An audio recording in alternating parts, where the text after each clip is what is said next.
Tanaman belum menghasilkan atau TBM perlu dirawat mulai dari penanaman hingga menghasilkan. Pemeliharaan ini untuk mendapatkan tanaman berkualitas baik yang berproduksi secara optimal. Beberapa kegiatan penting yang harus dilakukan selama tanaman belum menghasilkan. Inventarisasi tanaman.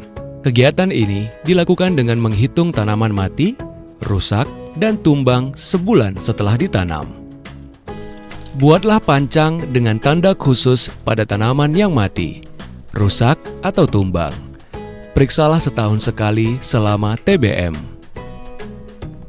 Gantilah tanaman mati dan yang diserang penyakit atau hama. Kegiatan ini disebut penyisipan tanaman.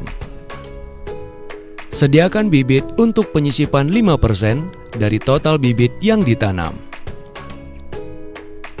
Lubang tanam digali kembali dengan ukuran 60 x 60 x 50 cm. Siramlah bibit sebelum ditanam dan rawatlah tanaman sisipan ini agar bisa mengejar pertumbuhan tanaman aslinya. Merawat piringan. Bersihkan piringan pohon dengan jari-jari 100 sampai dengan 150 cm. Secara manual dilakukan dengan menggaruk dan mencabut rumput di pinggiran pohon dan secara kimiawi dengan menyemprot dengan rasio 300 cc per hektar. Untuk mempertahankan kondisi areal agar tetap murni kacangan, perlu dilakukan pemeliharaan tanaman kacangan dan pengendalian gulma. Ada dua jenis gulma yang biasa ditemukan pada areal perkebunan kelapa sawit, gulma lunak dan gulma ganas. Gulma lunak adalah gulma yang tidak membahayakan tanaman. Jenis ini dapat menjaga kelembapan tanah. Gulma ganas adalah gulma yang membahayakan tanaman. Lakukan pengendalian gulma dengan mencabut atau menggaruk di antara kacangan secara teratur. Menggaruk semua gulma di pinggiran pohon, membalik dan memotong saluran kacangan yang masuk piringan pohon atau membelit pohon, serta mendongkel kayuan pada areal kacangan. Kastrasi. Kastrasi adalah tindakan membuang bunga betina dan jantan pada TBM. Dimulai saat tanaman mulai berbunga, yakni usia 12 bulan. Kastrasi atau memangkas bunga dompet bermanfaat merangsang pertumbuhan vegetatif dengan bunga, mendapatkan buah dengan berat seragam, dan mendapatkan kondisi tanaman yang bersih, sehingga mengurangi kemungkinan serangan hama penyakit. Bunga betina dan jantan semuanya dibuang menggunakan dodos kecil dan gancu untuk menariknya. Rotasi 1 kali sebulan dan kastrasi dihentikan setelah tanaman berumur 24 bulan. Saat tanaman berumur 24 bulan, lakukanlah tunas pasir bersamaan dengan kastrasi terakhir untuk meningkatkan kebersihan tanaman dan mempersiapkan panen perdana. Pemupukan. Pemupukan dilakukan berdasarkan jenis dan kesuburan tanah. Dosis dan jadwal pemupukan dilakukan sesuai standar yang disarankan.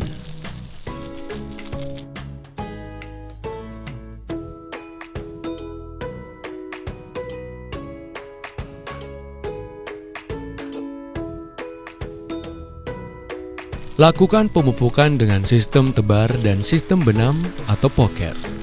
Sistem tebar dilakukan dengan menebarkan pupuk pada piringan, dilakukan di lahan rata. Pada areal miring atau tanah yang mudah tercuci erosi, gunakan sistem pocket atau benam, yakni pupuk yang diberikan pada 4-6 lubang pada piringan di sekeliling pohon. Kemudian lubang ditutup kembali. Teknik penaburan pupuk. Bersihkan piringan pohon. Pupuk harus gembur atau remah, tidak menggumpal, terutama pupuk N atau urea. Waktu pemberian masing-masing pupuk berjarak 2 minggu. Semua jenis pupuk ditabur merata di piringan pohon. Penaburan pupuk diberikan pada tanaman umur 1 bulan, mulai dari pangkal pohon hingga radius 30 cm. Pupuk yang belum diaplikasikan harus dibawa pulang. Kebun yang sudah terlanjur ditanam di sempadan sungai harus gunakan pupuk organik dan dirawat secara manual untuk mencegah pencemaran air. Manfaatkan bahan organik di sekitar kebun. Kotoran ternak dan tandan kosong menjadi pupuk organik. Gejala kekurangan unsur hara pada TBM. Kekurangan unsur hara bisa dikenali dari ciri-ciri berikut. Kurang borat, daun muda keriting atau berbentuk Z. Kurang kalium, bercak coklat tembus pandang. Kurang nitrogen, daun kuning pucat. Kurang magnesium, daun layu dan menguning. Tanaman layu artinya kurang semua unsur hara. Jenis-jenis hama dan pengendalian hama. Hama utama yang sering dijumpai di kebun TBM antara lain: hama ulat pemakan daun kelapa sawit atau UPDKS, yaitu ulat api dan ulat kantong.